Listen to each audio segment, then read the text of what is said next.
Under the United States law, money is the property of the U.S. government. And its regulation lies with the House of Representatives as a representative agency and lies with the presidency, especially the Treasury Department. That's what money is. And money has no rights to exist except on that basis or by treaty agreements of the United States with other governments.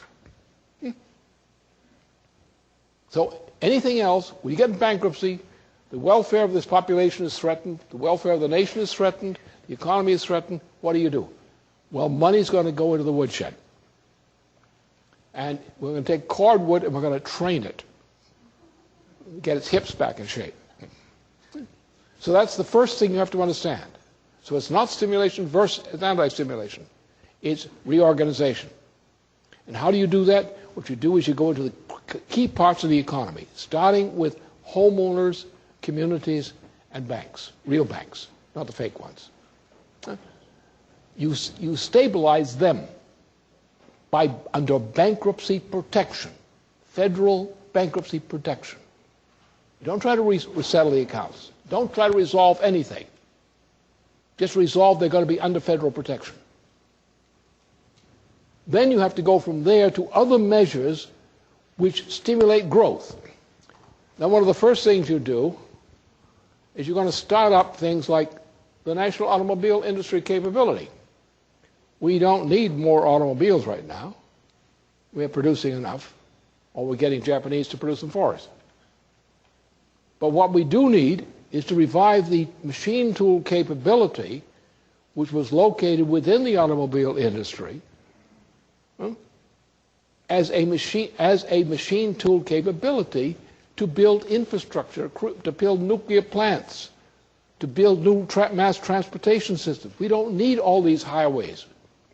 We don't need people to have to travel from West Virginia into Washington at a cost of what, $7 a day or more in tolls, each, with 2 or 3 hours each way, to get to live in West Virginia where it's cheaper to live in order to work in the Washington, D.C. area.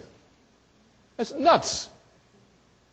We used to have a system where you would have local production, and therefore when people were working or living, they didn't have to travel 3 hours commuting. The ideal of community organization was 15 minutes each way commuting. That was considered good. At the maximum, half an hour. When you go beyond a half an hour or 15 minutes for commuting time, either way, to and from work or other essential functions as a normal daily function, you are insane, or the government's insane. So therefore, what we're going to do is reorganize the society to make sure that those things which are essential are encouraged, and those things which are not essential, well, they can sit there for a while.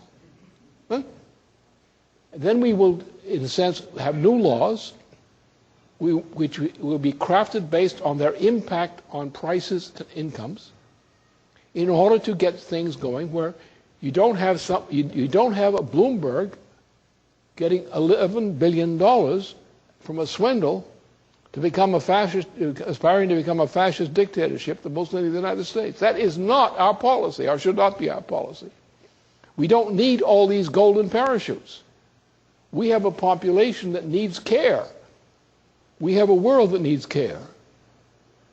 And resources are not going to be sucked out of the blood of the mass of the people in their economy in order to enrich the few at the expense of the people. So therefore, that's where the problem lies, and that's where this question of stimulation takes people way out of whack.